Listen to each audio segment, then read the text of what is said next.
What's up, guys? You are listening to episode 15 of the Captain's Log. I just wanted to let you guys know that we lost a little bit of the audio at the start of this, so it's going to sound really bad at first, but after the first couple minutes, it will clear up and everything will be totally fine.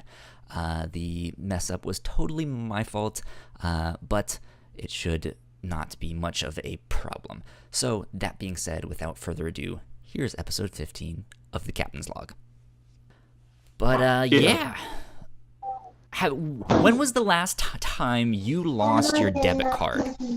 That's what I want to know. Right off the bat. Square one.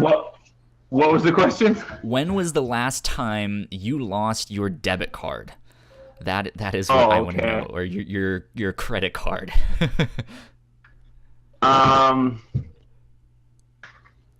It's been I don't know.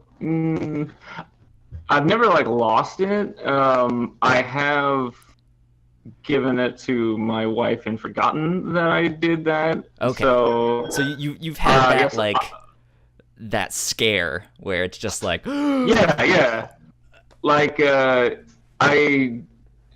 I was 23 and still a care provider, I was a care provider for 13 years. But I had this routine for about 3 months, and I'm glad I didn't do it longer. I would have died of malnutrition. But I used to I'll get a Starbucks in the morning, and I'll get a bagel from my local Safeway, right? And that was every day all I ate. And then of course I wondered why I was super exhausted, for the rest of the day, because that was that's a balanced meal, right? There's no all protein or anything. bread, yeah.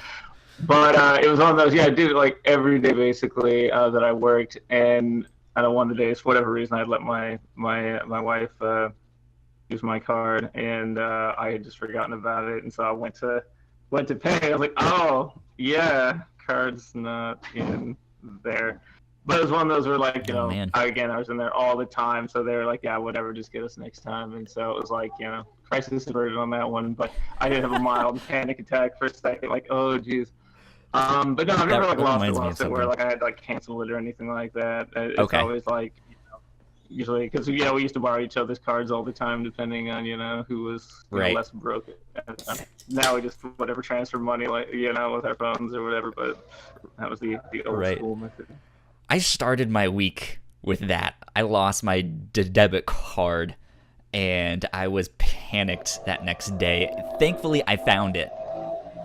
But yeah. I went on Sunday night to go try out this new pizza and beer restaurant, and sounds good. Yeah, it was good. They had some good pizza. It wasn't amazing, but it was it was definitely very good pizza. But they handed me their beer menu, and they were like, okay, so the first 3 pages is everything we have on tap. And I want to say they had 60 something there, so I was like, ooh, this sounds fun. Dope. But I guess I either dropped my card or never took it out of the black portfolio thing that they normally do, right?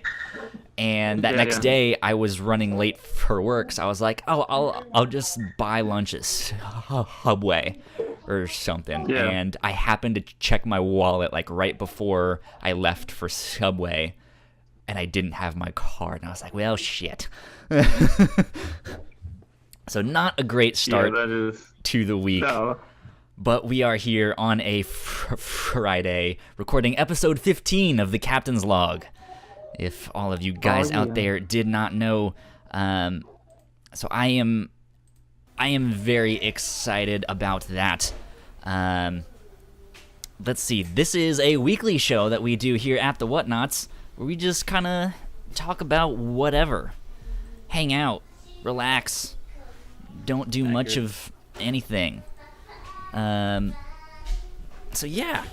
That was the start to my week, but it got immensely better than that. It did not stay at that level. Well, that's good. That would have been a real shitty week. Yeah. Damn. You reminded me of a story that my dad told me once. When he was in college, he would go to Burger King all the time. and when he would eat there, he would write checks, because that's what they did back in the day. You know, they wrote checks. Yeah. And apparently some new kid started working there, and my dad went, and it was like 3 a.m. And he pulls out his checkbook to pay, and the guy who was at the cash register was like, "Oh, I'm sorry, sir, we don't take checks."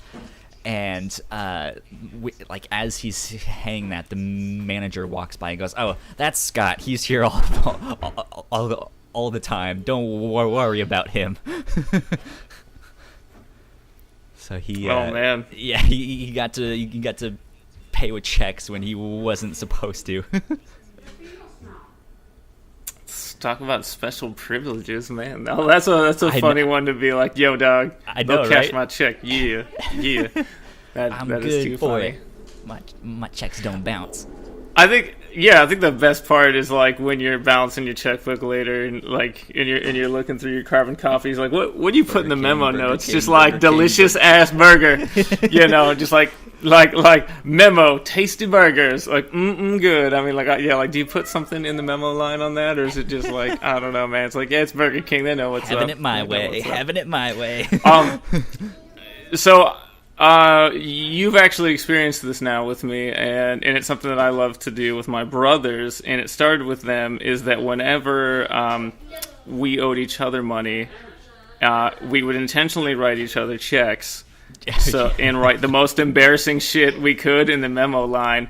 Because cash is fine and all, and that's easier. But if I have to write my brother a check for like $13 and just put "for being my little bitch" on it, then he has to go to the bank and he has to cash that check and hand that to someone else, who then reads that. He's got to hand it over, yeah. And of course he'll do it right back to me. And me and my 2 little brothers, we've been doing that for many, many years, and I love it. And it's always like, because there's a line, you don't want to get like, you know, too fucked up with it, but like it's got to be like at least mildly embarrassing for them. With the ones you know you can have that kind of relationship with, you can just start fucking with them. Yeah. I don't remember what I put in the memo line for your Venmo transaction, but I know I had something ridiculous to say. I think it was for being my boo. So yeah, that sounds about right. Something like that. Be my baby girl, something like that. Oh yeah. I got the notification, and I was like, "Oh, sweet!" And so I like opened it up just to make sure you know it was all fine. And yeah, I get the little memo thing that says like, "for being my baby girl." I was like, "Aw." Yeah, you're welcome. This is how I entertain myself in adulthood. It was fantastic. You know, the guy at the electric company, he wasn't nearly as excited as you were, but you know, he got nice love letters too. Like, "What's up, Comcast guy? Yeah. Jeez, just trying to play with you here." My comic book store, my local comic book shop now takes Venmo. They have a thing. Well, that's dangerous. Yeah. Just like, I'm gonna pay for all of my comics on Venmo. Crazy stuff, man. Oh yeah. Tell me about your week. You just said you went to go see Ant-Man. Yeah, so we just this morning watched Ant-Man and Wasp. It sounds like we're probably going to do a reactor core on it, so we won't get too into it. But it's really good. It's really dope. I really enjoyed it. I've been hearing good things. Yeah, I'm definitely excited to talk about it in depth in a spoiler-filled review coming near you. But yeah, that was the day so far. It's the summer right now. My wife is a teacher, so she's home a lot more. And my oldest, Kate, who is now going to be a 2nd grader, which makes me feel like 1,000 years old. There you go. But they're home for the summer, and so that's really cool. We've been doing a lot more. It was the 4th of July this week, and so. For the most part, yeah, we just go to the park and just kind of hang out. It's been like hot and muggy, so it's like not the greatest for me. I can't be out in the heat for too long, but Yeah, we've gotten out and had some fun with the kids. With little kids, you gotta let them run around and get some steam out. Emma would literally run around in circles just like a maniac. So we did that. The big excitement of the week, of course, was the 4th of July itself. We did try a new event. We usually there's two events they have in Olympia, Washington, where I live. On the 3rd of July, there's always a big fireworks show. And I always work on the 3rd now.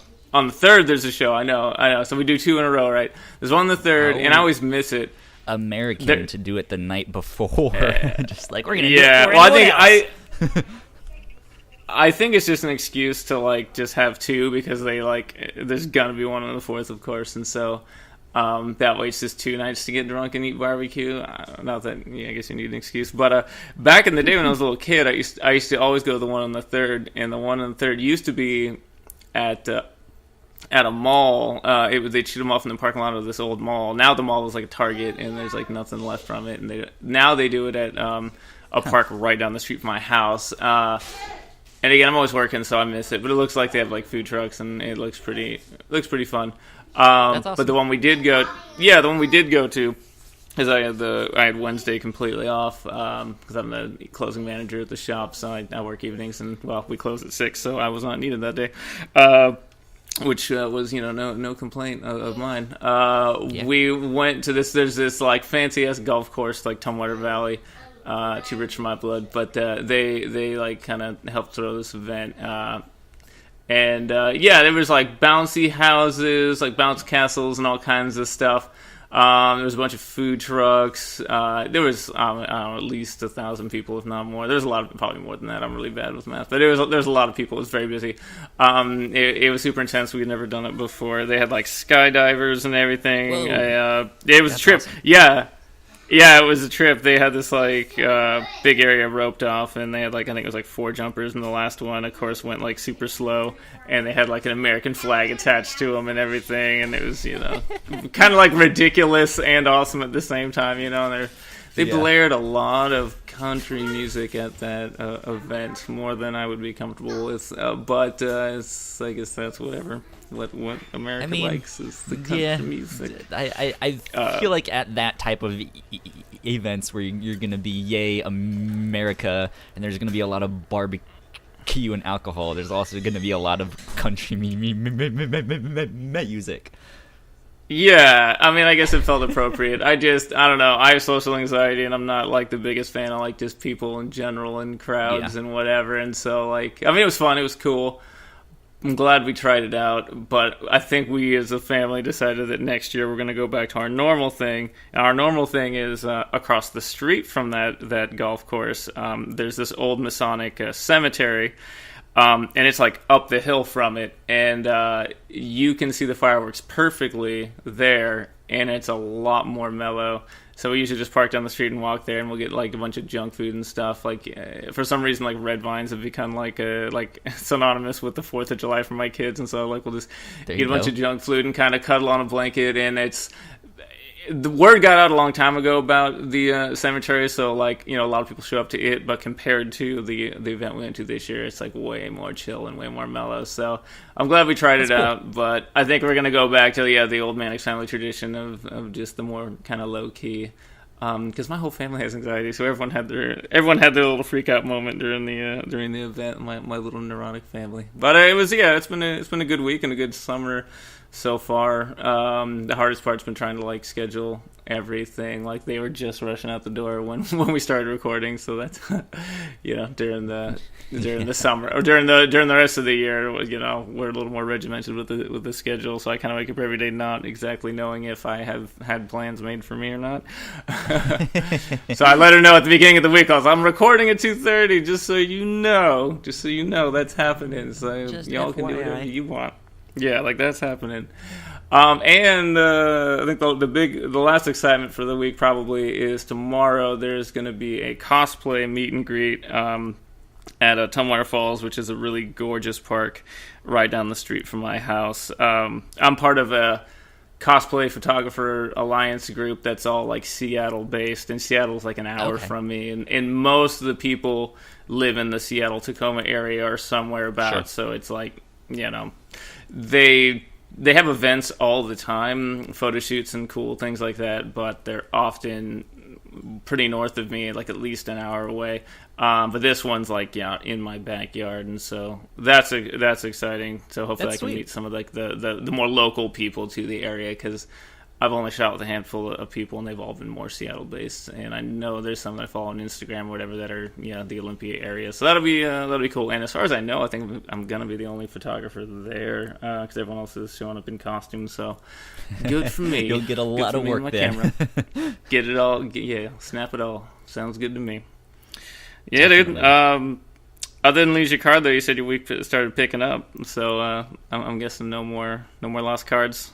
No more lost cards. I did. So I don't have a car, so I had to go walk to go get at it, and it's like 25-30 minute walk, and it's in this heat. So it was not fun. I got there and I'm like sweating the whole time. I'm like, hey, I think I left my card. Can you go check? And yeah, I'm just sitting there like sweating as people are like walking in, trying to have this nice dinner and stuff like that. But found my card. They had it there. It was nice to get that back. Have you ever tried like Apple Pay or some kind of something like that? I haven't. I'm 37. I'm going to turn 38 in a month, which makes me feel like 1,000 years old. And yes, I know I've said that twice this episode, but I do feel like I'm 1,000 years old. But I'm old enough that I'm young enough that like I've embraced technology, and I don't think it's like a bad thing necessarily. But I'm like old enough that I remember when like a lot of these things didn't exist, and like I knew that like paying wirelessly with your card was a thing. I'm not like a super Big Brother conspiracy person. At the same time, I don't trust that kind of thing, so I'm like it's not something that I would choose to use myself. We got new card readers at work like a year and a half ago, and it was around the time that they were supposed to start implementing the chip, in your card everywhere, which a lot of places around here still don't do. My understanding is it's supposed to be like mandated by now, but a lot of places it's like taped over. It's like, no, the card reader doesn't work, just swipe it or whatever. But I know the first time I rung someone up at the shop and they just like held out their phone and it was like boop. I was like, oh, what that. It really, I felt like an old man, and it also like, I don't know, just kind of freaked me out. I was like, it works, it's here, and it's magic. I tried it out for the first time this week, and it's scary, and it's like addicting at the same time. Because now I'm like, I wonder where else. Yeah. Like, I wonder. I can see the appeal. Apple Pay. So, Kyle, I don't know if you listened to like the early episodes out of the fridge, like the first 6 months or so, but we used to record at the shop, and it used to be our friend producer Jamie that would record us, and Jamie's longtime friend and customer at the shop, and he has I think it's like an Android watch. I don't think it's like the Apple one, but he's got like a Android version of like the Apple Watch or whatever you call it. Some kind of he's got a smartwatch of some variety.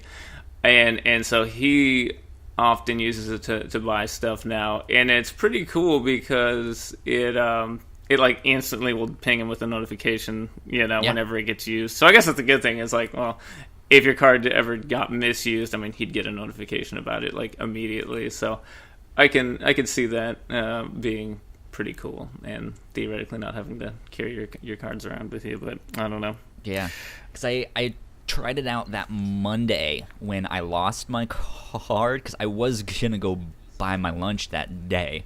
But I like didn't have it with me, so I was like, I wonder if I can use like Apple Pay or something, because it like the vending machines that we have at work have like a card thing. And yeah, it had the little Apple Pay little logo thing there. So I was like, okay. So I had it up and I bought, a little candy bar, and it worked. I was like, whoa, nice. This is so weird. A weird thing about me is, dude, I love vending machines. Like, I have a weird, almost unhealthy obsession with vending machines. Like, I love them. Like, whenever whenever I see, like, especially the coffee ones. Yeah. I fucking love it. And it's like, and it's never good. Like, the coffee's like never even close to good. But I'm fucking into it. Like, Costco now, the one by my house at least, has one. And it's actually, like, for vending machine coffee, it's like the best vending machine coffee I've had. And I think it's like $1, so it's pretty sweet. So it's my wife, like, literally she'll start rolling her eyes the minute I get over there. Because I'm just like, oh, baby, I'm going to get my French vanilla, like, fake-ass powdered bean coffee. Woo! But it's $1, though. It's $1. It's hot as fuck. I'm gonna burn myself. God damn, but it's $1.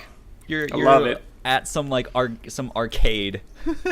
Just sitting there, oh man, I can get this, I can do that. No, it's so sad. Yeah, because there's just like all these options. Like, oh, you know what? I'm gonna spring the extra quarter though to get that extra caffeine boost. Booyah! Oh yeah! And you know, it's like, they can't just say vanilla flavor. It has to be like, you know, French vanilla bean to make it sound like fancier. It's like it's coming out of a fucking machine, and they just plop the fucking paper ass cup down, and it's like a fucking weird mixture too, where it's like you see like this. I think it's like a combination of like milk and water. It's this weird frothy white hot liquid starts shooting out, and then the coffee starts shooting out. So It's yeah, it's not. If it's one of those like, you know, when you're there and you're just like whatever, kind of like half paying attention, it's not too weird. But if you like had that shit in slow mo, like that's like some like looks like some alien autopsy shit or something, man. That's just like not something you want to like really pay attention. Like, I'm putting that in my face. That's going in my body. Yeah. But yeah, dude, I don't know. I have a weird thing with vending machines, especially the coffee ones. Like when Emma was born, we had to be in the hospital for like a week because my wife had to have a C-section because Emma was the fattest fat baby in the world. She was 13 pounds, 11 ounces when she was born. She was huge. She broke the record at the hospital. But I just brought like a bag full of quarters, man, and I was pumping that machine. And there was a cafe upstairs, and so it's like, I mean, I could have had like, well, I wouldn't say real food. It's still gross cafe, like, you know, hospital food's not good. Hospital food, yeah. I could have had like better food, but I was like, nah, man, I'm gonna eat this sandwich in a pouch. Like, that's what I'm gonna eat, right? I'm gonna eat this fucking Crustable right here. Watch out. Sandwich in a pouch. That's what those Crustables, right? They're like basically like, it's like a weird little like sandwich pod, dude. Like, it's the fucking weirdest shit, man. It's so weird. Like, I would never make that at home, but I see it in a vending machine and I'm like, hell yeah. Like, why? Terrible. Did it's you, a sickness. when you were in school, did you ever have milk in a pouch? No, I actually had a conversation on Twitter about this a week ago. I knew that in Canada the milk comes in like bags, and that always like fucked me up because I don't get it. I had that. It's an East Coast in thing. America, in Virginia. My understanding. If someone is listening and they're on the West Coast or the Midwest even, and you've had milk in a bag, hit me up, because my understanding is it's an East Coast thing, because I had never heard of it until a week ago, so and then I was weird. on Twitter, and one of my friends like, yeah, they're hollering at me because we had it was like, yeah, the last week of school or whatever, we had a little barbecue thing, and so of course I had a little chocolate milk box, right? So I tweeted out, I was like, haha, taste of my childhood, son. And of course, one of my homies was like, what about the bag though? I was like, what, are you Milk Canadian? And they were like, nah. I was like, what are you talking about? And it was real gross because they were talking about like how the milk tasted funny and it'd be all warm and shit. I was like, oh my god, like yeah. I mean, thinking all these like you health have to, code like- violations and shit. Like, oh my god. So at my school, like you would go into the lunch line. There were two sides, and you would like go in and go down the line, and then you would come out this like middle door. Yeah. And then you would go sit. But the first thing you would see when you walked into like the lunch line things, they had this like open door freezer type of thing filled with these milk crates with bags of milk, and you'd have to like reach in and get a bag of milk. And yeah, it just felt like reaching into this like weird jello like liquid thing of milk. It's disgusting. So, but it only came in the bag. There was no carton option. It was like just the bag. Well, we had the bags, I want to say, until like second or third grade, and then they switched to the cartons. Weird. Yeah, it was so strange. But my grandparents came and ate lunch with me one year. I want to say this was like first grade. And so the thing is with the bags of milk, like the bag was filled like completely, like there was no like tear it at this part and you know that's how you open it. Like no, it was just a thing of plastic filled with milk. And so to you just like stab it, you just stab it in like the heart and just start sucking basically, but it like you couldn't just stab it. You had to have your thumb on top of the straw. So, because if you stabbed it, the milk would shoot up the straw. So you'd have to like stop it. And so so there was a technique. Yeah. There was a I mean, it's like the Capri Suns. Like you have to have your thumb on top of it and do it. All right. Like I feel you. the right way. But my grandparents didn't know this. And so my grandma like stabbed this bag of milk with the straw, and it like went all over her when she was eating with us. It was hilarious. Come on, Grandma.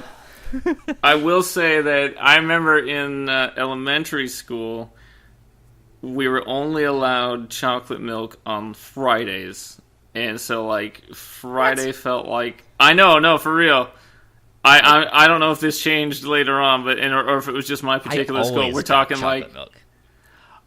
I left elementary school in 92 and graduated to middle school. So just to show you the time frame, so it was a long time ago. But yeah, I used to love the chocolate milk, right? And then the minute I got to middle school, you had the option every day. And so, like, I think I literally had chocolate milk every single day from 6th grade all the way through my senior year of high school. I don't think I ever had, regular milk again. I was like, why the fuck would you ever have regular-ass white milk when you could have delicious-ass chocolate milk, son?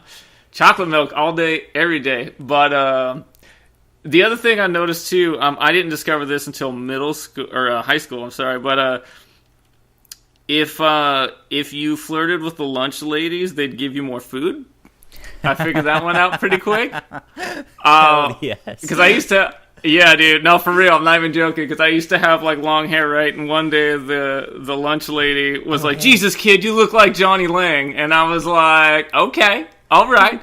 And so the next day I was just like, hey, he hears new album. Yeah, that was fire, though. Yeah. You went home and researched it. How are you doing? No, well, I play guitar and I read guitar magazines. So I already I knew who he was. I hadn't actually heard his music at all, but I knew that he was a guitar player. And this in the late '90s when this happened, he was a pretty big deal at the time because he was a new kid. He was still a teenager. There was a period, I don't know if it's still a thing, where every blues hit person was 13 or something. There was a weird period in the mid to late 90s where if you were a blues star, you were an actual child. And then the minute they hit fucking 21, they were out to pasture or something. And of course I can't remember the names of any of them other than Johnny Lang at this point. Maybe Kenny Wayne Shepherd. But there's all these people that were kind of all the pop stars these days, right? Yeah, it was. Yeah, well, and I guess it's not that weird when you put in the context of just pop music in general. But it was blues in particular in the late '90s. There was this weird thing going on. But no, for real, I went in and I was like, "Flo, what's up? You do something different in your hair? Yeah, all right." And then suddenly I got a wink though, and suddenly it was just an extra scoop of fries. I'm like, "Oh, okay, all right." Every day, man, I had to bring it. I wanted them fries. And then when I figured out, so I'm vegetarian now, but back in the day, I was not. And one of the best things you could get was taco salad. But again, I'd mac with the lunch lady. I'd be like, hey, Flo, why don't you give me 2 scoops of meat on there, and we just get rid of that lettuce. We don't need that. And so, yeah, she gave me 2 scoops of meat and 1 scoop of cheese. It was so much better. Fuck that lettuce. That shit was filler. That was styrofoam. That wasn't even real lettuce. That was packing peanuts. I'm pretty sure they dyed green. That shit wasn't good. But yeah, man. I mean, not that the meat was good, but the meat was better than that. But yeah. So that was another hot tip that I learned. Flirt with your lunch lady, kids. You'll see what happens. Get some of that good food. Exactly. Woo! Exactly. That's so funny.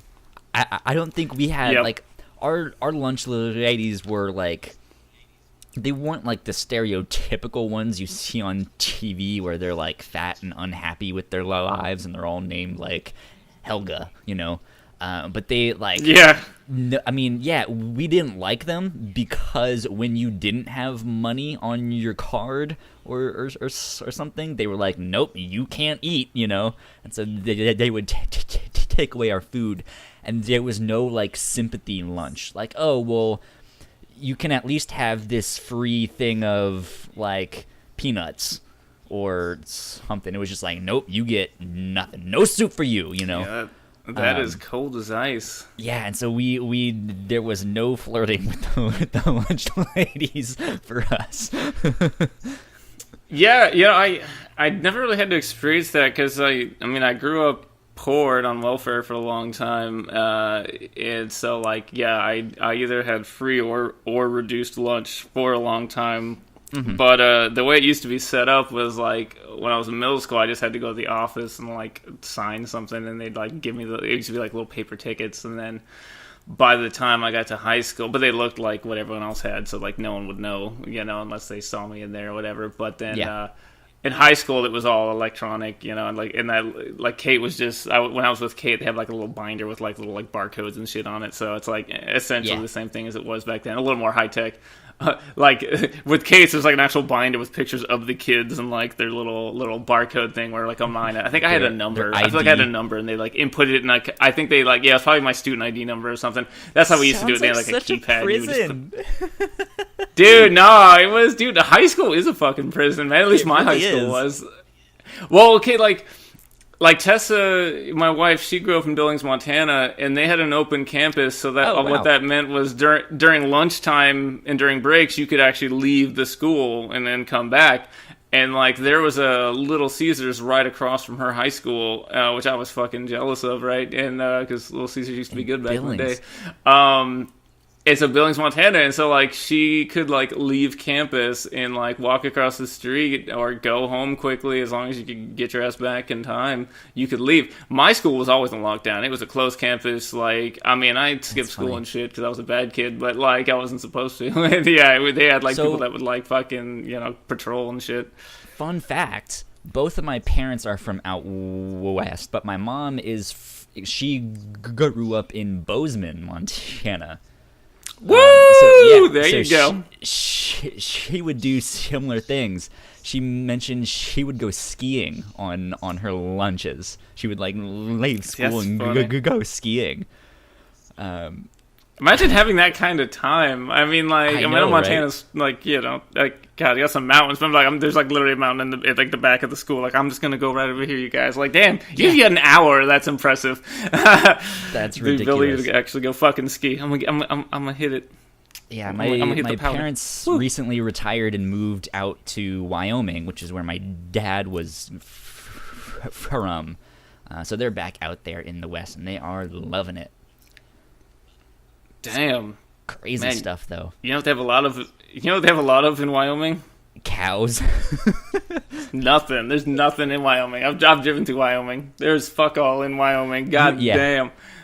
You have to go at the right time in Wyoming, because otherwise it is just like absolutely barren and nothing. But then there's like this 1 month period where it like everything is in bloom. It looks fantastic. It looks beautiful.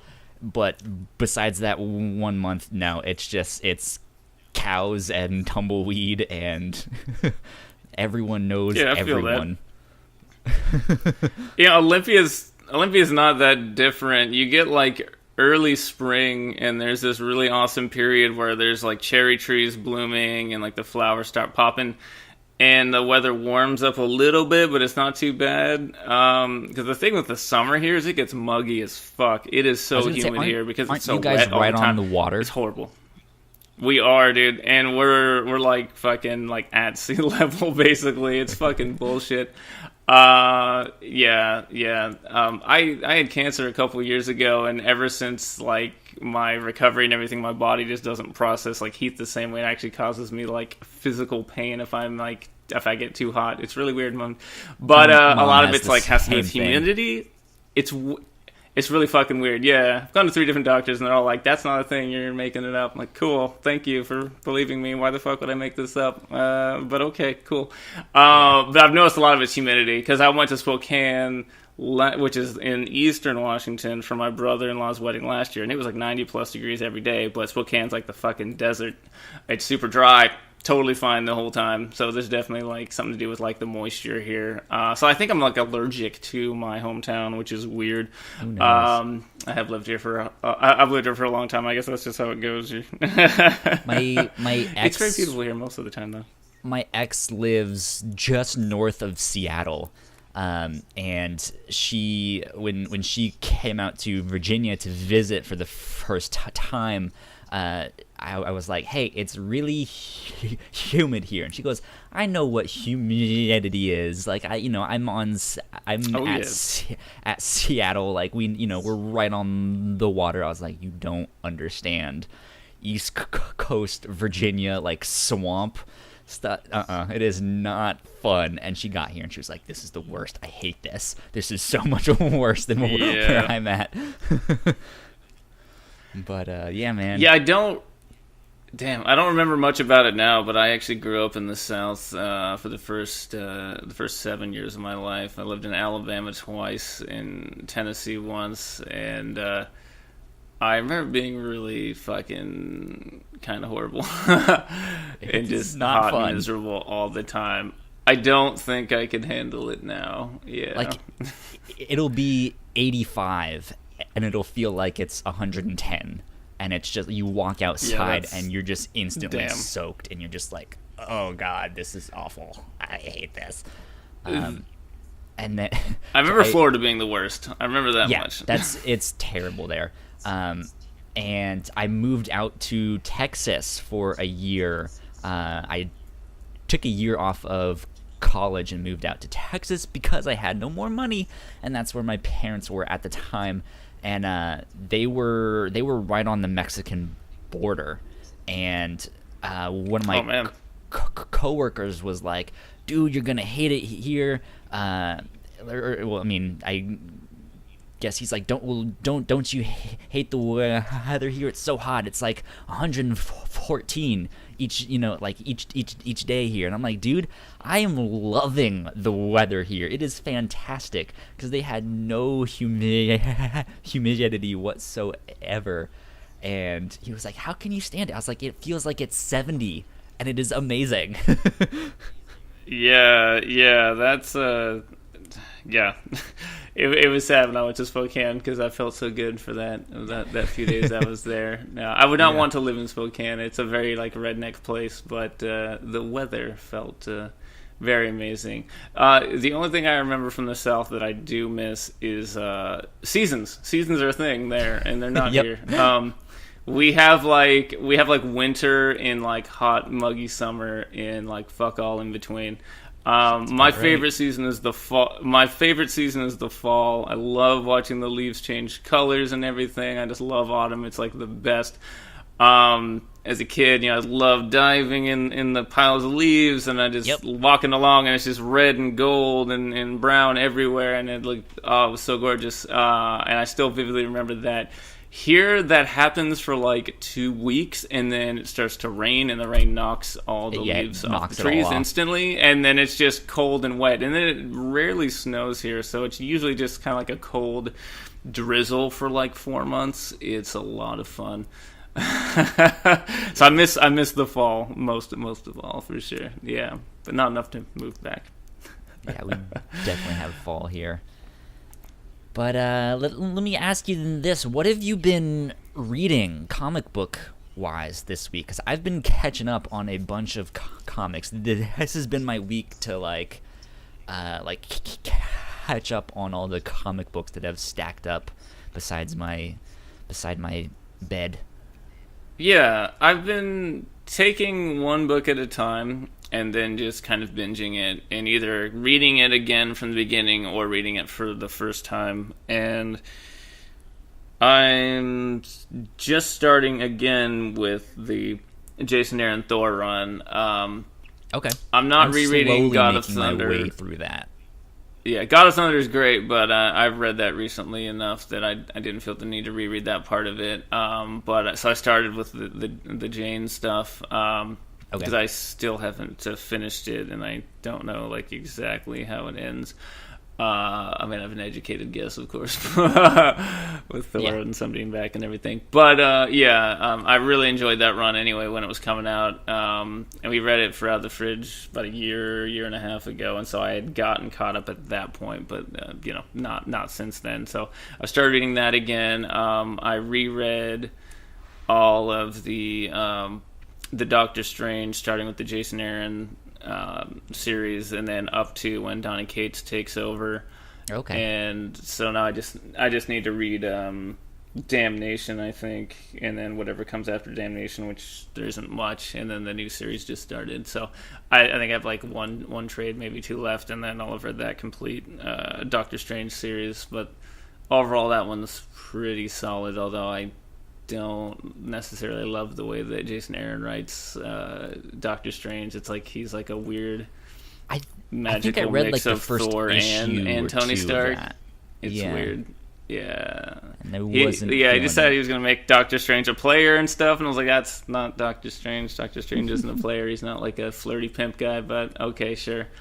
And all the magical weapons make him look cooler, I guess, but also makes him look like Magic Thor, and that's not as interesting to me. I'm actually fine with him using his fingers and whatever and using actual magic.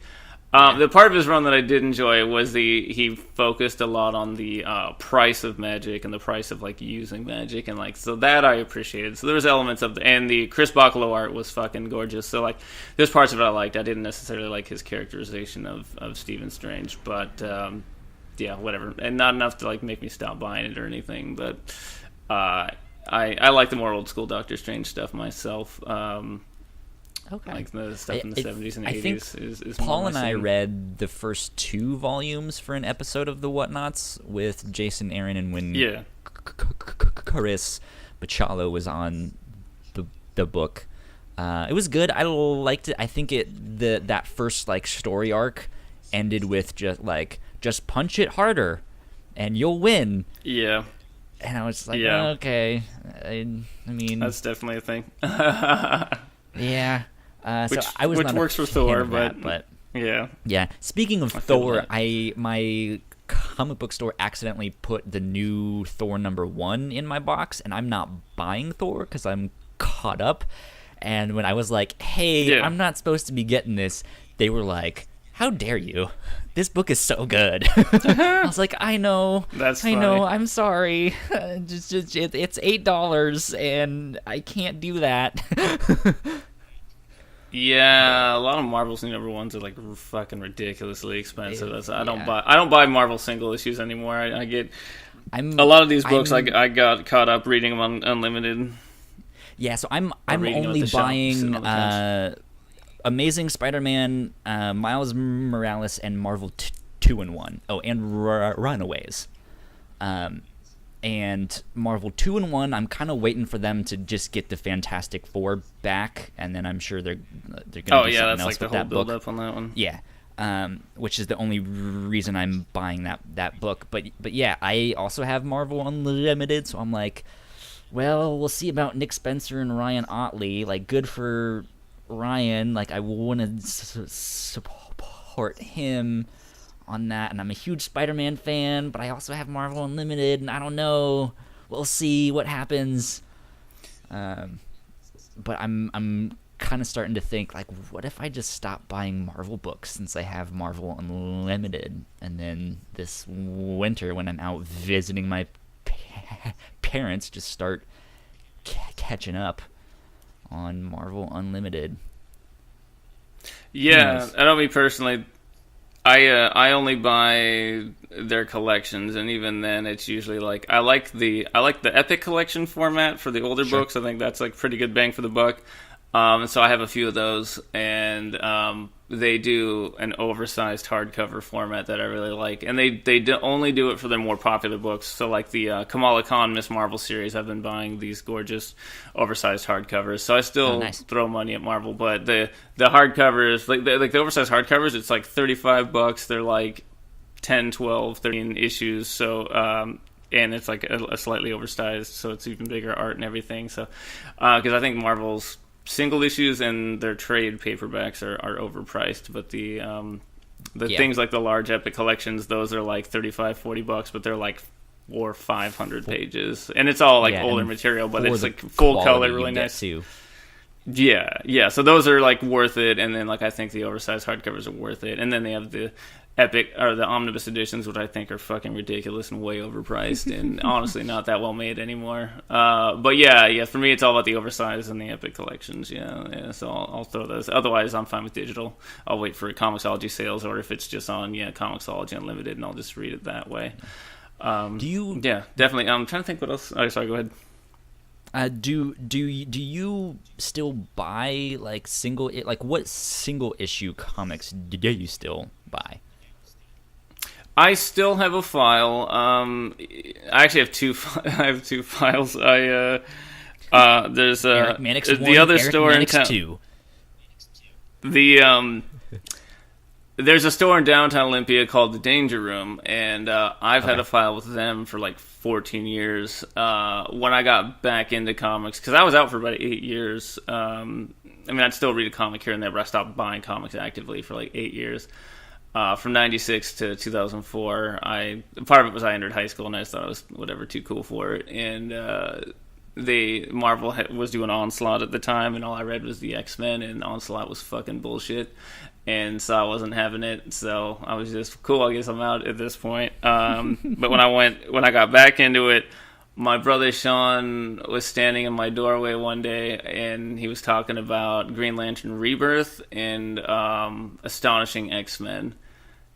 And he got like halfway through a sentence, and I was like, "Shut up and take me to the Danger Room." And so we set up a file, and I think Astonishing X-Men was on like issue 3 or 4. It was like a brand new book, and so I hunted down all the issues on that, and so I've had a file with them forever, and they're like the quote-unquote competition to my shop, right? But the shop I work at, I started going when I started buying a lot of like back issues and stuff, because the store I work at is like the biggest on the West Coast. It's fucking enormous, and we have over 1 million single comics. There's a lot, and so I'd go in there mainly with my brother Sean, and we'd like spend hours just pouring through back issues and stuff, and that's how I came to eventually work there. And then of course once I started there, I started a file there initially so that I could just like, if something looked cool, on a Wednesday when I was working, I could just throw it in my file for later kind of thing. But now between my two files, and I don't remember what's what, I know I get Archie. Archie's currently the only survivor of that original crop of relaunch books they did, because they had a Jughead book which was pretty solid, and that one's over now. And they had I think it was like 3 or 4 issues of Betty and Veronica, because that was Adam Hughes, so it like never fucking came out, but it was fun when it did. It was pretty. It was a pretty book. I want to say it was only 3 issues. It was super small, but I got that, and then the Josie and the Pussycats, that was pretty solid. They've tried a few new things since, and I haven't liked them that Archie's done. But the original Archie, like Volume 2, is still going. That's like, I don't know, in the 40s now or something. And that one I still buy monthly. Monstrous from Image. I love that book. That one's super awesome. That's Marjorie Liu and Sandra Takeda. Super, super gorgeous art on that one. One of the best looking books coming out for sure. So I get Monstrous. I try to mostly just buy indies, just because I want to. Like a book like Monstrous. It is important to me to like vote with my dollar. Like, I don't worry about like Captain America's not going to get canceled. It's not going to happen. So like I can wait. I mean, it might get rebooted. Oh, it'll happen either way, right? Yeah, with Marvel, it's going to get rebooted again in like 12 issues or something. Yeah, it's every couple years now. Giant Days, I love Giant Days. Giant Days is probably my single favorite book coming out. It's definitely, I mean, it's hard to say, but like Giant Days is really good. That's Boombox, the young adult imprint of Boom Studios. Awesome slice of life. So Giant Days is great.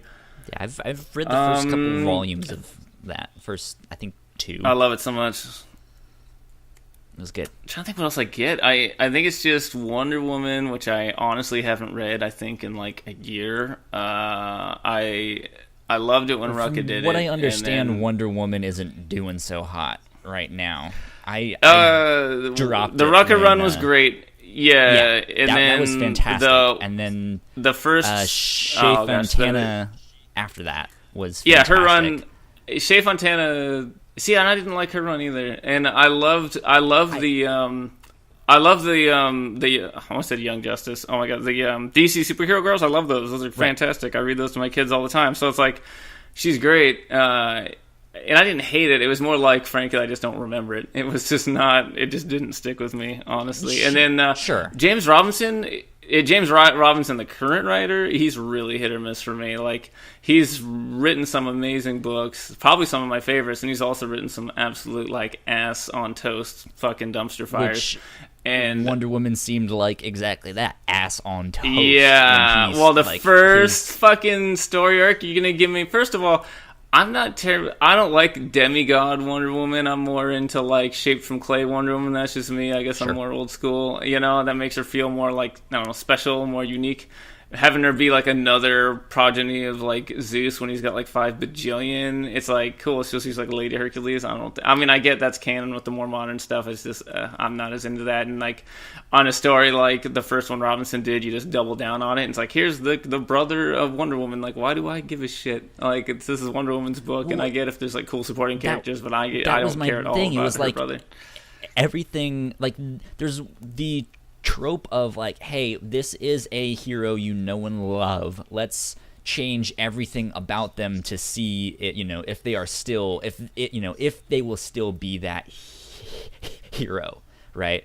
But having a male born on Themyscira is like, that just kind of defeats the whole purpose of what makes Wonder Woman special and the Amazon special. Like, that, I mean, you can on that later down the road, but that's just like, why is she an interesting character now? Like, that, you know, you just took away everything, not in a sense like, ooh, that's a good challenge. It's like, well, you just defeated the purpose of the character. And it was the whole thing of like that whole like dark side offspring thing was a New 52 storyline. Yeah, and I didn't well, Rebirth is weird. Rebirth, I thought initially that Rebirth was a good jumping on point for a lot of new readers, and I really don't think that it is now as a general rule, because really with Rebirth all they did is they retrofit the New 52 universe to make it more like the old universe, but they didn't like physically change the New 52 universe. So like they brought in like a new Superman and everything that was the old Superman, right? But then like Green Arrow was still like the New 52 Green Arrow, right? Like he was like physically the same guy, and so he still would have had the same like history, and like things got like called back, you know. I'm actually really loving what the DC universe is doing right now, but yes, I would agree it's not the most friendly for new writers. But that's kind of because it seems like DC is trying to take the New 52, which they have basically all but said was a big fuck up, and they're trying to use that as a plot device to be like, hey, something is wrong with our universe. How are we going to fix it? There's the whole doomsday clock thing, which I think has been fantastic. Yeah, those elements are interesting. All the things that all the things that John's, all the threads that he's kind of pulling on, I do find interesting that there's a larger kind of plot at play, and you know, we're meant to believe that it's Doc Manhattan, but you know, who knows what's you know, that could be like a red herring or something, we don't know. So I like that, like, a writer like John's at least tries to come up with in-story reasons why things change, you know? Because outwardly we know that it's fucking business and whatever, but I like that he tries to, like, on the page at least, you know, do something with it. And I like Jeff Jones quite a bit, and so, I mean, I do appreciate that. And a lot of the Rebirth stuff is really cool. It's more that, like, I noticed as readers would get into, like, maybe volume 3 of a book, then they, like, suddenly have all these questions. I'm like, wait, who's this character? Because then, like, I saw the cartoon and it was different, or, like, the movie and it was different, and I was like, oh, yeah. And I'm like, oh, that is and then I'll grab a New 52 book and show them, and then they'll look confused if they're a new reader. I'm like, oh, well, this is that same character, but it's, like, the previous, like, series, and Yeah, so what I so I don't know. guess what we still have to figure out with the DC universe is what exactly happened during the New 50, like why the New 52 happened, because they're basically saying like the New 52 was it like like someone was messing with all of your minds to make you think the universe relaunched or something. Yeah. Well, like it's pretty interesting. Like with the DC, the Rebirth one shot, you get to see Wally West come back, because that version of Wally West was gone for 5 years, and Wally West is like my favorite DC character probably. So I was glad to see him back, and he seems to remember like that things used to be different, but he doesn't fully seem to remember like the post-crisis universe, because he's also 10 years younger like everyone else, which didn't make any sense to me. And then he doesn't remember that he had a wife and kids. I don't think he remembered. I think he remembered having a relationship with Linda, but I don't think he remembered having kids. Have you been reading The Flash? No, not in a while. No? The art was so butt ugly. I gave up on that book a long time ago. I fucking loved it. It's I hear the art really got better, good. but I've loved it since the day one. The art is it's very stylized, so if it's not up your alley, yeah, I can see why it's like, I'm not. I think it was more inconsistent. I want to say maybe inconsistent. Maybe it was more inconsistent than anything, as I guess. There was definitely that. I think they had a few different ones, yeah, but yeah. So they're doing the Flash War right now, and without spoiling too much, Wally West recently remembered his relationship with Linda, and then a villain from the future basically brought Barry and Wally to the 25th century and was like, oh yeah, by the way, Wally, you have kids. And so there's this thing of like, oh, well, now I have to go save my kids. And then this villain is like, oh, well, the only way you can save them is by, breaking the Speed Force. And Wally's like, well, okay, that's what I'll do. And Barry's like, well, slow down. That might not be a good idea. Let's figure this out, And so they have that there's this civil war of well, why don't you want me to save my kids? And my description doesn't do it justice, but it's been very, very good. I've been enjoying it immensely. I like it. Joshua Williamson, the writer. I mean, I like him quite a bit. Yeah. I did try it out. I had it in my file at first. Some of the books I cut were for financial reasons, because it's basically as a very long answer to your original question. Let's see, I get Giant Days, Monstrous, Archie, Superman, Action Comics, and Wonder Woman, and I think that's it. I think that's all I buy anymore. I'd have to double check my boxes, but I buy my books once a month now, and I'll be honest, I get so busy with stuff that it'll take me months to read them. Get behind. I'll often have to binge a series, and so I kind of, and I really enjoyed. I know we touched on it when we did our Incredibles 2 spoiler cast, but I really like the Rebirth Superman stuff, which has just ended, and now it's Bendis taking over. And I'm not a huge Bendis fan, but Man of Steel, the miniseries, that is again retelling his origin, but this time throwing a new character into the mix, has been solid. So far it just wrapped up. I need to finish it, but and I did read an interview with him with, I want to say it was USA Today, one of the big publishers, and he was saying all the right things about his philosophy, as far as his philosophy about Superman and why he thinks the character ticks. And so I'm going to stick with Superman for now. I know a lot of people are because I'm legendary for my hate of Brian Michael Bendis, but I'm going to stick with it for now. I'm going to try it out for now, because I think he can be good on a series. I think the problem with Bendis more than anything is he usually has about 2 years worth of good ideas, and he usually stays on a book for 5 years. That's one of my biggest problems with him, because he's a big name and he sells. like when his Avengers run started, it was fucking phenomenal. Like, I mean, he got the New Avengers when that book started, and, you know, that was like one of my favorite books. Like, it's still probably one of my favorite comics runs coming out. It was like just phenomenal, like amazing art, like high octane action. It was crazy. Like, first fucking issue, you had the Sentry flying Carnage into outer space and like ripping him apart. It was like, oh my god, what just happened? Ah, what? And then, but then it's like 30 issues later, and the fucking Avengers are sitting around sipping on tea, and Hawkeye's talking about his ex-girlfriends, and that's like the whole issue. And then it's like, I spent $4 on that. And I want those character moments. I want those, like, you know, but you want them mixed in. Characters revealed. Arc. Yeah, well, and also it's like characters revealed through action. So show me the action, and you can have them, you know, quip at each other and whatever. But I'm gonna try him out on Superman, and we'll see. I hope that he doesn't have Superman standing around, you know, talking to fucking Helix in the cave in a couple years, in the Fortress of Solitude. I hope that's like not what happens. I hope he keeps the energy up, or knows when to pass on the reins at least. Am I doing the right thing? Yeah, as he fucking stands around forever. Goddamn. Yeah. Yeah. When I think of Bendis, I think of superheroes standing around talking. He is writing the 2 books, though. So he's writing Superman and Action Comics, yeah.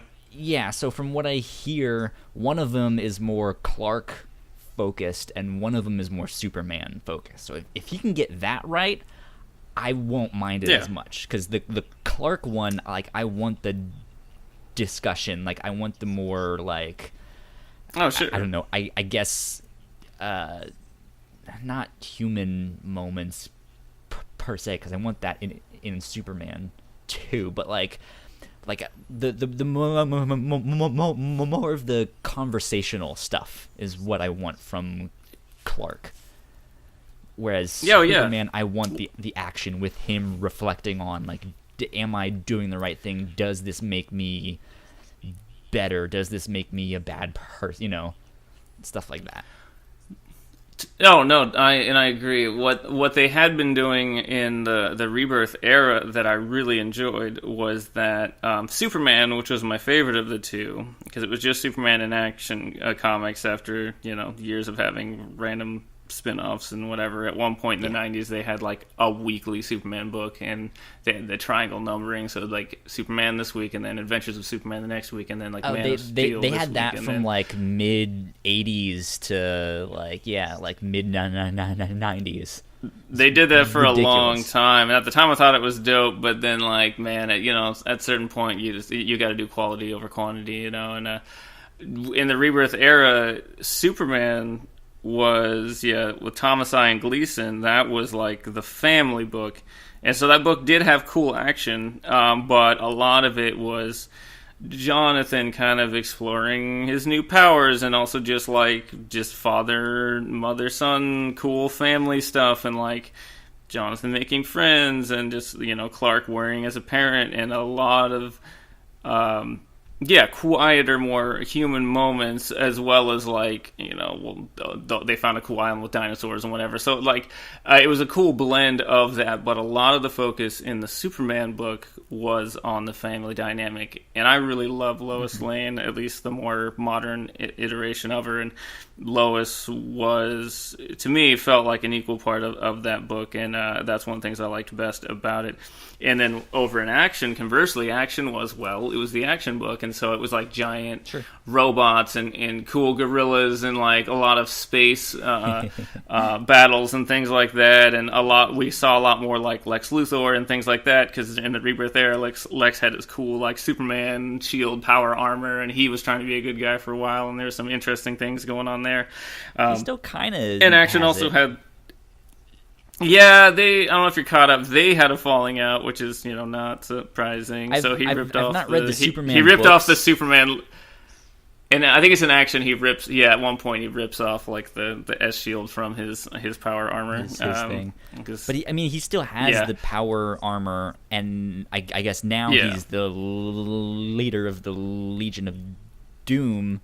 But he kind of like he's in the like Justice League No Judge Justice thing, and they're like, you should really be on the Justice League with us. You're trying to be a better person. He's like, no, I have something else in mind. And then that's when he goes and starts the Injustice League or whoever they are nowadays. Because of course, good old Lex Luthor. I love that design though. I think it's really cool. It's sweet. Well, because one of the fun things they did in that they also retconned, which makes the Rebirth era confusing, is they killed off New 52 Superman, right? And then that's when Lex decides that the world needs a Superman, and he is like inspired by him, and so he takes up the S-Shield, not knowing that the old post-crisis Superman. Yeah, which is always funny. What I love that kind of like. I love that, like, Superior Spider-Man-esque, like, you think you hate someone or whatever, and then, like, suddenly when the opportunity presents itself, you see, like, another side. Yeah. I kind of like that exploration, especially with a character like Lex Luthor that's been around for 80 years. It's, kind of cool to see that take on him, and I did enjoy that. But they killed off Nifty the new Dr. Octopus design. I don't know if I've seen the new design recently. Was it in Clone Conspiracy? It was one of those. I know they brought him back recently. Basically, they brought him back in the Clone Conspiracy / the whole Hydra takeover thing with Captain America. I only kept up with Miles because Miles is my baby. But yeah. Yeah. So I mean, he's basically a new person. Like he has a new looking body. He doesn't look like the like thicker Dr. Octopus with the fucked up haircut and stuff like that. But his suit is more of like a Spider-Man looking like spandex suit, and it's white and green, and it looks awesome. Interesting. It looks super cool. Dope. But yeah, a lot of the I think Slot's really hit or miss for me. Parts of his Spider-Man run, because he did Spider-Man for like fucking 10 years or something. Yeah. A lot of his run is really solid. He started with the Brand New Day stuff when it was like a stable of rotating writers, and I really liked a lot of that stuff. But then he did like Spider Island, which was fucking garbage, and. It was. I'm sorry. I don't think anyone likes. Yeah, he had some weird ideas, and the problem is they let him do all of them. Self-editing kids is a thing. I think if you distilled like half of his run, it would be like looked at as like one of the most amazing Spider-Man runs ever. But I think if you look at it as a whole, I find it amazing. The longest. That's for sure. Oh, it's fucking crazy long. And people seem to have loved all the Red Goblin, the more recent stuff. So I literally just finished that today. I know you saw my tweet. The idea of the Red Goblin, I think, is the stupidest thing ever. Yeah. I mean, it's like he was like, okay, I want to go out and do a classic Spider-Man storyline of Spider-Man versus the Green Goblin, and then I guess Nick Lowe or whoever his editor is like, we've seen that before. It's not enough. He's like, but you haven't seen the Green Goblin mixed with the Carnage symbiote, the Red Goblin. Yeah. And when that happened, I was just like, oh my god, this is the stupidest thing ever. But the story itself though hit a lot of really good emotional beats. Cool. I ended up really enjoying it, thinking this last arc was just going to be terrible. I mean, there's that era of Spider-Man, even if it wasn't, Slott himself, was really cool, because you've got Spider-Gwen, who to me is one of the most exciting characters to come out of Marvel. And was that Robbie Rodriguez and was it Jason Latour and I think it was Jason Latour and Rodriguez. Yeah, that created the character, if I'm remembering correctly, and she's great. I know on the Fridge, we did our famous Fridging series. It was really exciting when we got to Gwen, because you got to see a character get like unfridged. You get this alternate reality version, but a character that like died pretty horribly, and even now they mine the death of Gwen Stacy, and they have for years, and like this constant tragedy for Peter Parker. But I love that they were able to make Spider-Gwen such a hit, and it was beautiful the first time I went. It was so beautiful the first time I went to Emerald City Comic Con and saw all these young women cosplaying as this character when she was only a few months old. I think even before she got like an ongoing book, it was like, dude, this is representation matters. Shot. This is. Yeah, it was like, and then same thing, like Silk came along, and Silk, fan favorite character from the beginning. I see a lot of great Silk cosplay now, and that's really awesome, especially with Marvel's Asian representation being fairly problematic, especially in film, but also in the comics. It was having Silk as an awesome as an awesome spider kind of character has also been really, really cool, and I've seen some amazing Silk cosplay as well, and that's awesome. Even like the variations on it, like Gwenom and all that. It's really beautiful. So yeah, this era of Spider-Man in the past, again, it's been 10 years, but there has been a lot of really exciting stuff that's come out of it, whether it was directly slot related or people that he worked with, or even just working on big events. Tell me how you feel about Nick Cage cast as Spider-Man Noir in Enter the Spider-Verse. Is that a thing? Oh my god! That is a thing. Honestly, this is the first time hearing about it. I think it always surprises people because you've seen the preview, the trailer for Enter the Spider-Verse, right? I saw that initial one. Yeah. Because that's Miles, right? And that's I remember getting excited about it. Yeah. And I guess I guess it was rumored yesterday or the day before that they were gonna cast Nicolas Cage as Spider-Man Noir, and then I think this morning it was like, yep, it's confirmed. Nick Cage, our national treasure, is gonna be Spider-Man Noir. Did you ever read the Spider-Man Noir comics? 'Cause I loved them. I know they were pretty popular when they came out, and they were out of print for a while, and they might still be out of print even. But I think they still are. I know they did like 2 volumes and never finished it. They did 2 for Spider-Man at least, and from what I remember, because I have to order all the Marvel books, and then they did like some Luke Cage and X-Men and other spin-off ones that weren't as popular. I read the X-Men ones, and the X-Men ones weren't that good. They didn't look too exciting. But the Spider-Man one looked cool, like just a cool pulp kind of thing. But no, I never actually read them. I'm not anti Nick Cage. He's done some fun stuff. It seems like odd casting to me, but I think that's only because like his career is like where it is right now, where he's just kind of seen as a joke. I mean, like if you had said that like 15 years ago or something, I would have been like, oh yeah, man, I see it. But okay, yeah. I haven't. I mean, I don't know. Ghost Rider. I think was the last thing I saw him in.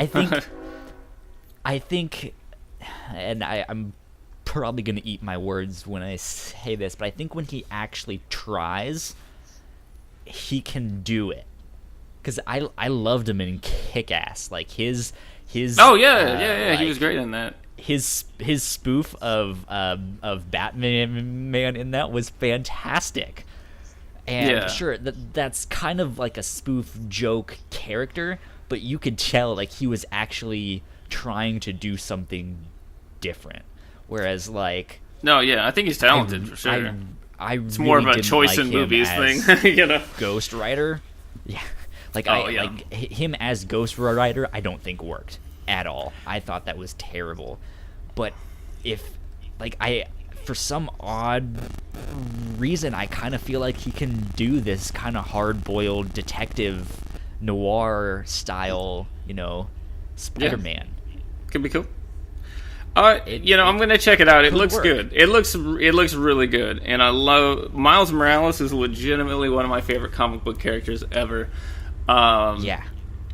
I don't know. I always rail against all the fucking idiots out there. They're like, oh, damn SJWs with their fucking new characters, like, you know, Kamala Khan or whatever. I'm like, cool, those are like my favorite characters. And I've actually been reading Marvel Comics for 33 years. And so I think it's fine to love what came before, but you can also embrace change. And, like, I love Carol Danvers, for example. Carol Danvers used to be in the X-Men comics all the time. That's how I first, like, discovered her. And throughout, you know, various name changes and whatever, you know, I loved her as Captain Marvel. I loved her when she was Firebird. I don't know. She had a couple weird names in there. You know, in the old weird bathing suit with the red sash, you know, looking outfit. I mean, that was cool. But it also felt really awesome when it was like, I'm Captain Marvel now, and I have this cool new outfit, and it like looks like almost like a superhero's military dress uniform. But then they kept the sash as like the nod to the old outfit, but it was like, you know, and then like the cool hair that like looked like it was more like a faux hawk thing going on, and then there was like this new Miss Marvel, and like I don't know, I'm a big fan of legacy characters, and that's the thing that I always loved about DC. And until the past 10 years or so, I thought DC did infinitely better, was having like Dick Grayson and Wally West and Bart Allen and all these kind of characters that could. The idea that, like, the Green Lantern isn't a guy, it's a mantle that you can wear. Yeah, and, like, the Flash isn't a guy. The Flash is, like, is a mantle, and it can be passed down, and there have been several versions, and even, like, Barry wasn't the first, and he certainly won't be the last.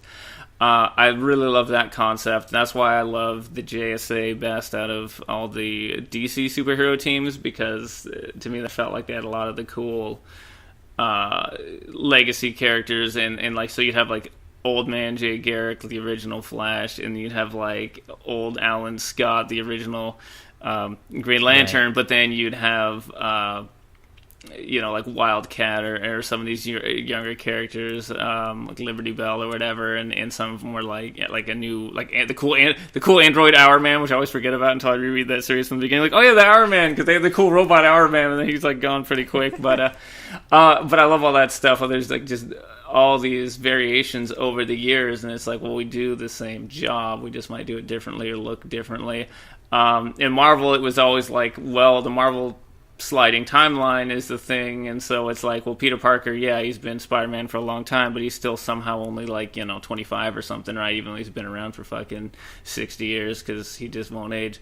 But suddenly you did like, oh, well, then there's Miles Morales, and you can and really we're in a situation now where it's the best of both worlds, because it's like, you can still read Peter Parker. He has a book. If you want to read Miles, you can. If you want to read both, you can. I think that's really cool, and that's been one of my favorite things about mainstream comics in the past 10 years or so, is the introduction of more of these legacy characters. And despite Marvel constantly doing all these reboots and things, that's one of the things I think they're getting really right, is like Miss Marvel, that book. I mean, G. Willow Wilson can write that book forever, and I will just keep supporting it because it's just so damn good, and every artist they've had on that book has been so damn good. And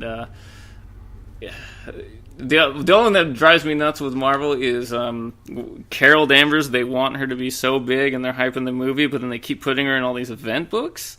And they keep, like, mischaracterizing her. That's, like, the biggest messed up, I think, that, like, Marvel's doing right now. Is, like, they keep just, like, fucking up Carol Danvers. And, like, guys, you want her to be your version of Wonder Woman. You want her to be, like, your de facto lady superhero. And I love Carol Danvers, and I want her to be, like, fucking A-list. In my heart, she is A-list. But, like, you need to, like, not have her be an asshole in Civil War 2. You need to, like, you know what I mean? You need to write her better. You need to, because they'll put really good talent on that book. Like, Kelly Sue DeConnick, most of that run was amazing that she did, but the parts that are shit of the Kelly Sue run are when you, like, do this Black Mirror crossover, like, do this crossover here. Right. Like, I fucking hated all that, and thankfully most of that's skippable, and then you're fine. But that's like the biggest thing that. And I think Marvel's slightly worse, but both of them still can't help themselves with, like, the big events. Like, we've been talking about Spider-Man a lot, and, like, there's been, like, Spider-Verse and Venomverse and all these things. It's like, fucking guys, oh my god. I mean, like, if you do it every once in a while, it can be exciting. I remember when I got back into comics, they had gotten to the point where they had really burnt out, and, like, they weren't doing events for, like, many years. They hadn't done any events, and then they did House of M. And Bendis came along. Well, House of M started in 2005, and that one I was genuinely excited for. And overall, I thought that one was really solid. I haven't reread it in a long time, but I remember really loving House of M. It's good. Yeah, but then again, then it felt like, okay, well, like once a year they had to do a big event again, and then it became 2-3 times a year. And so it was one of those, like, you do it too much. No, I don't think anyone's saying like no events, just maybe every few years, when you have a story that like warrants it, and don't write characters out of character to make the plot work or whatever, because that's actually shit writing. So I don't know, man. Not to sound like a grumpy hipster, but that's part of the reason I don't buy more mainstream books these days. Is I don't like crossovers. Well, I don't like big events. Last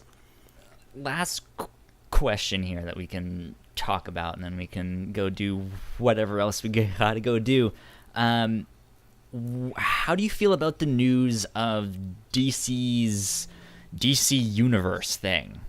What are your thoughts on that? Because I'm honestly very disappointed in what it is. It's like the video streaming service. Is that what it is? Well, yeah, we knew some kind of streaming service was coming. Because they were like, yeah, we're gonna make our own thing. We're gonna do like the Teen Titans show and stuff like that. But I mean, for years they've kind of been behind the game in like a digital streaming service, something for their comics. Yeah. Marvel has Marvel Unlimited. Marvel also has a deal with Comixology Unlimited, so you can get a lot of Marvel stuff on that. Yeah. But you really can't get digital DC comics unless you buy it straight from them, or buy it on Comixology, where you pay full price unless there's some kind of sale. So like for me personally, like I think there's way too many streaming services now for Disney to have their own, for DC to have their own, for the CW to have their own thing. Like it makes no sense. No one is gonna pay for every single one of them, right? They need to consolidate or something. Yeah. But if DC was like, look, you can get all of our original streaming shows, you can get all of our cartoons, all of our animated movies, as well as our digital backlog of comics and new comics 6 months behind for like $15 a month. Hell yeah. Like that would have been fantastic. Oh yeah, something like that. I would have been shut up and take my money. I've got Hulu and I've got Netflix. I like them okay. I'm someone that's like so busy all the time, and I'm usually just with work, right, and chasing kids around, that I can't ever sit down and watch like traditional TV. Like if something's on at 8 or whatever, right, I'm gonna miss it. So I get having the convenience of like a Netflix, and I consume a lot of stuff on there. At the same time, I don't even like paying for Netflix and Hulu. Having the two that I have already, like. I feel like for the most part I could get away with like just Netflix. Of course I say that and then I scroll through Netflix for 20 minutes and I can't find a goddamn thing. It's one of those like I have too many options, you probably can. It's the thing of like do you want Netflix's original content, or do you want the like the cable TV shows? That's actually a lot of what I like from them now. I got to the point with Netflix where I was like, man, I don't know if they're just losing a lot of licensing deals or what, but it started to feel like they were getting really boring for a while, and I actually thought about canceling my subscription. But then, they started really putting out stuff like Unbreakable Kimmy Schmidt and Haters Back Off. Have you seen Haters Back Off yet? I haven't. It's fucking amazing. It's also a Netflix original. No one ever talks about it, so I don't think like anyone ever watches it. But it's a Netflix original. I don't know any of the actors except for I think it's her uncle. Yeah, her uncle is the main character's uncle is the creepy guy from Eastbound and Down that's like in love with Kenny Powers. Not ringing a bell for me.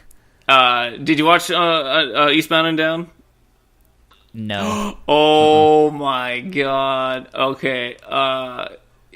if you ever get to watch Eastbound and Down, I would love to have that discussion. It would be an awesome Whatnauts episode, I think. Eastbound and Down is about he was a major league, and it's what's his name? Danny McBride. Danny McBride was a star. He was a star. He was a star pitcher in Major League Baseball. He was kind of like Randy Johnson type, so he had like the mullet, was like total hick, like whatever, but he was really good. And of course, he was whatever, fat and fucking chewing tobacco and like super gross, kind of racist idiot. But he was really good at baseball, and so he was like this kind of like odd celebrity, and it still resonates very much in like kind of like Trumpville today, right? But he basically, through copious drug use and other whatever things, he just started to lose his game, and showed his descent into the minor leagues and ultimately out of pro sports. And then it's like several years later, and he's like a fucking like substitute teacher and all this bullshit. It's an amazing show. It was on HBO, so it's got like him like fucking like doing lines of coke and banging strippers and all kinds of. It's a comedy, but it's like a really dark comedy. It's like really fucked up, like dark, raunchy, dark and raunchy. It's real fucked up. That sounds fantastic. It's fucking hilarious. It's at least like 3 seasons. It wasn't like a terribly long show, but it was really, really, really funny. But one of the guys on that, so again, it won't matter because you haven't seen it. But fucking A. Yeah, Haters Back Off is also really funny. Haters Back Off is all about this like basically female Napoleon Dynamite type that's trying to become a YouTube star, and she has no talent at all. And one of the best things about her, she puts on. Sounds like me. Well, she puts on like a lot of like red lipstick, but it like goes like over her lips, like and then and it's just it's so beautiful. Like she's so bad, it's good. She's like woo, like it's oh my god, I fucking love it. Tessa, every time I watch it, Tessa would be looking at me like, "What is wrong with you?" I'm like, "This is the funniest show ever." And she's like, "No, it's just bad." Why are you watching this? Yeah, like why? Like actually getting mad at me like this is ridiculous. I'm like, I know it's of course it's ridiculous. That's the whole point. We have different senses of humor, but yeah. So Netflix does have some amazing original content now, and that's why I've stuck around. Yeah. Is my long-winded answer on that. I don't know. I remember seeing they're being very coy on Twitter. It was like, "Are you ready? Are you ready?" And I was like, "Okay." So I'm like, "Let me click the follow. Let me see what's up." And then when I saw it was the streaming thing, I was 0% excited. I was like, "I don't really." That's the thing. Their big announcement. When they were like, "Get ready, we have big news tomorrow." They didn't announce anything new. Really, that was stuff we already knew. Like we knew they were gonna have a streaming service. It felt very anticlimactic. It was gonna have their original shows. I guess the one thing that was new was that like it's gonna have the cartoons and the old like Batman 89 stuff. Yeah, like that stuff will all be on there too. But I was like, that's not really big news. You're just basically telling me that I can no longer watch that on Netflix. Like that, Yeah. Like I have to pay someone else to do that. That's not fun. Like big news for me would have been like, yeah, I can stream the movies, the TV shows, the cartoons. I can read the comics. I can get like discounts on merchandise or T-shirts and stuff. Like that would have been fucking amazing. Like just like this one-stop shop, like or like different tiers, right? Hey, I only want the comics, or hey, I want the comics and the cartoon streaming stuff, right? Like that would have been amazing, but it just seems tone deaf to me. Like this is what like people have been wanting some kind of like, hey, where are your comics? Where can we buy your comics? Where can we read your I'm really surprised that they don't have, a Marvel Unlimited style, like, reading app yet. It just... they gotta get... They must get asked every single day about it. So with streaming services, the only reason I haven't... Sorry, go ahead. Go ahead. I was gonna say the only reason I even pay for 2 now is that like Hulu is more like the TV that you just missed. You can watch it like the next day, or in like Netflix is for movies and whatever. Hits, original stuff. Yeah, but not as much as Netflix. But that's like all I watch it for is whatever. I'll watch Saturday Night Live or whatever. Sure. That's like pretty much what I use Hulu for. But with because Marvel and DC are especially, they're like Coke and Pepsi, where they rip each other off all the time. And so I'm really surprised that they haven't followed suit with their own, unlimited reading It's so service. strange to me. I mean, that being said, you work in a comic book store.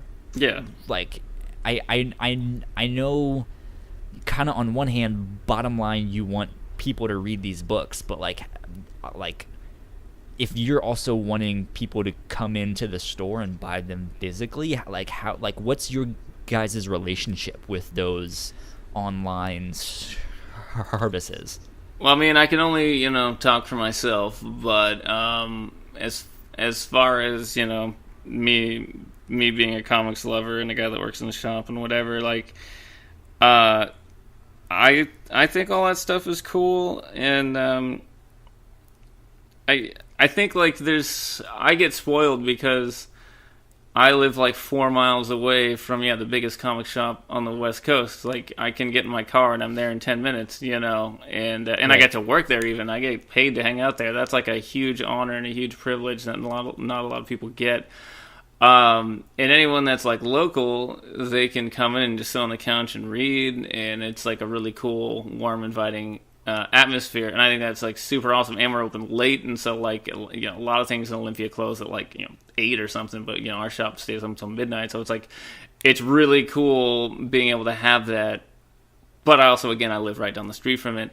I try to keep in mind that like there's a kid in Indianapolis or in the fucking in Ohio in the middle of nowhere that doesn't have a comic shop, so it's not even an option for them, or if they do have a comic shop, they don't feel like welcome there. Away, It's far away, or they don't that. feel welcome. I mean, I work at a shop that's like super inclusive and all welcoming. So regardless of your gender expression or whatever it is, you're not gonna get judged, and we make that clear from the get go. But there's a lot of shops, unfortunately, where being like a young lady or whatever can get you scrutinized. You're like, oh, you buying this for your boyfriend or whatever, and we'd like to think it doesn't happen anymore, that it's like a stereotype, but it I've talked to several of my friends and stuff where that is the case. And like a book like Miss Marvel is one of Marvel's biggest sellers digitally. I don't pay super close attention to like sales numbers, but I know digitally that book is a hot one for them. And to me, that doesn't tell me necessarily that well, for one thing, I'm not going to assume that everyone reading Miss Marvel is a lady, because like I read Miss Marvel and I'm a 37-year-old man and I love it.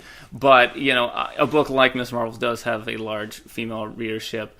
And so to me, part of what I would infer is that either they don't have access to a comic store or they do not feel welcome. And so it's amazing and great that they have the ability to still buy the book that they love. I mean, a better option would be, if they want to buy a physical copy, that, they can go to a place and actually be welcomed and not be treated like fucking pariahs or whatever.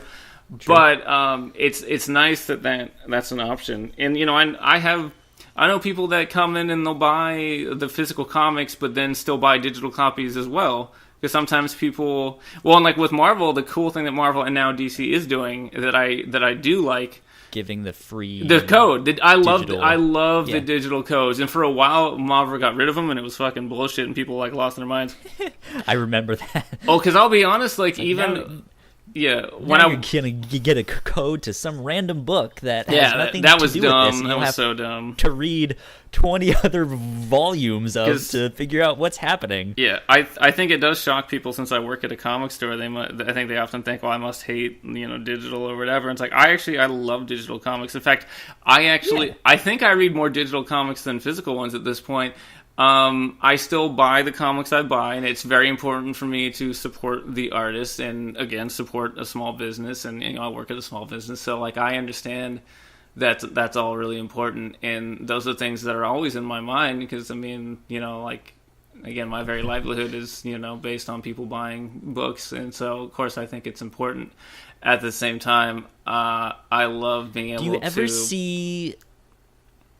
Do you ever see Diamond kind of catching up and being like, hey, what if we offer some kind of service so that stores, like individual comic shops, can offer digital store, like I mean, maybe it's like Diamond opens up their version of Comixology, and each store can kind of like set up their own thing, so I can have like a local shop, and then that local shop gets part of the cut or something. Or I don't know 100%. Is there some way for I think they do. I think they can to offer. I'm fairly digital. certain they can. I'm fairly certain they can do that now.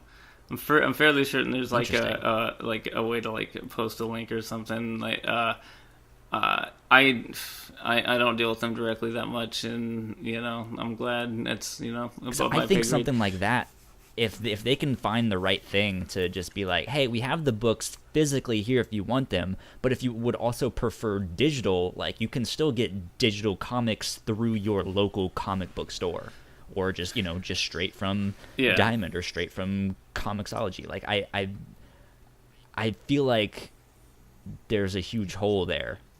Well, I know when I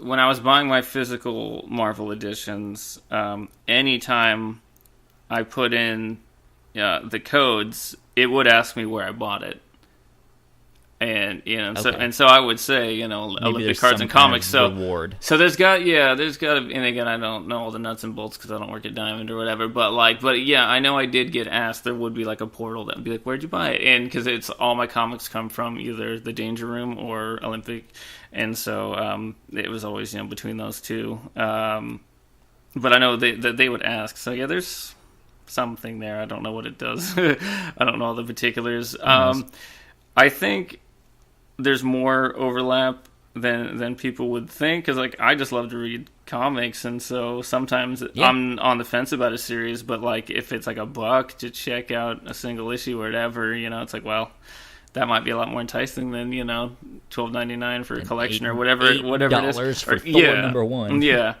And so when they have, because I wait till they have sales on things, and when they do have sales, they're usually pretty good. So like I think I bought the complete Planet Hulk storyline for like $5, and I was like, well, that's solid. I think I felt pretty good about that. That's like hundreds of pages worth of, and it's a really good story. So I don't have any problem buying digital. I don't have a problem with people buying digital. I totally get it. I'm the type that there's certain books I still want print copies anyway, and so I'll buy my indie books just because I want to support those creators and keep those books around, because I know that they still go off the sales of those things, and so like I get that that's still a thing, and I'm always paranoid that some of my little indie books are going to get canceled, so that's why I still buy the books like Monstrous and Giant Days that I do, is those are the books that I really, really, really want to vote with my dollar. But yeah, if it like Batman, I love Batman, but Batman is so not going to get canceled. But if Comixology has a really cool, like, hey, it's the Dark Knight sale or whatever, and it's like $5 trade paperbacks or whatever, like, of course I'll hit that up, and that's exactly what I do.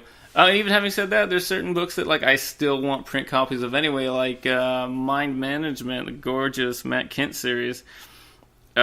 He does watercolors. And there's something about his pencils and with the watercolors that I'm sure it looks great digital. It probably looks really good digital, but the hardcovers are $20 a piece. They're these nice little hardcovers, super heavy paper stock, and his watercolors, his finished art on that paper, on this gorgeous matte paper, it looks stunning, absolutely stunning. And so to me, that's such a satisfying read.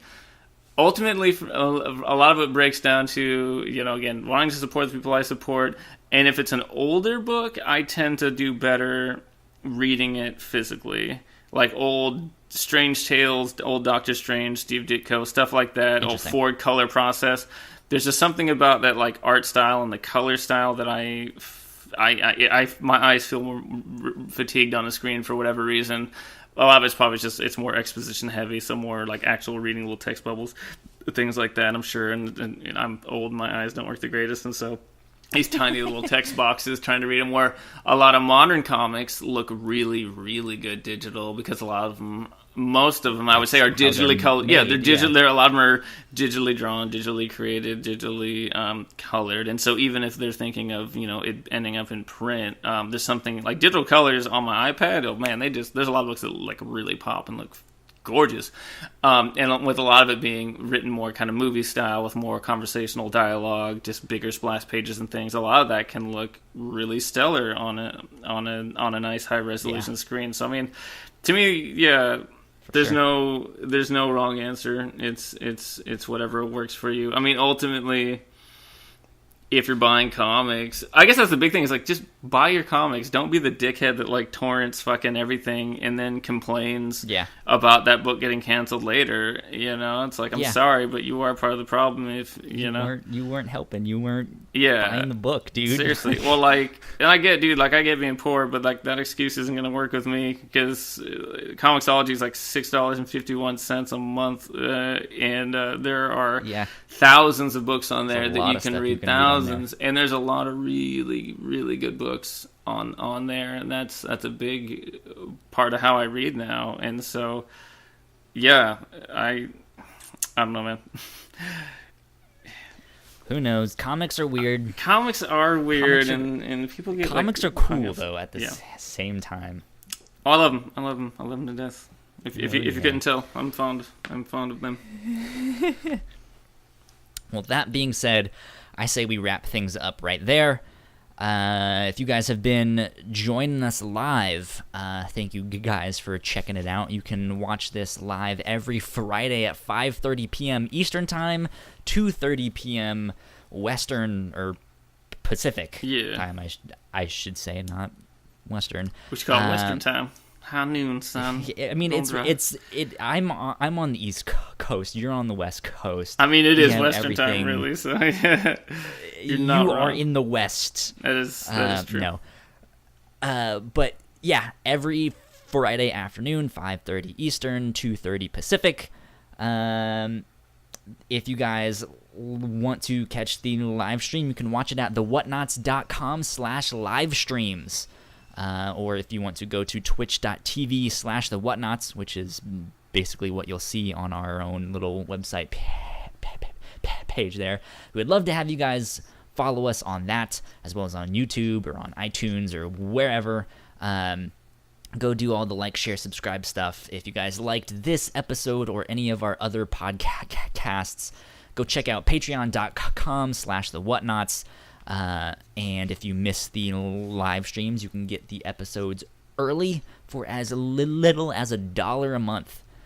Now that we have both the review show and the Captain's Log up and running weekly, that's 8 episodes a month that you will get early. That's fantastic. That's a steal.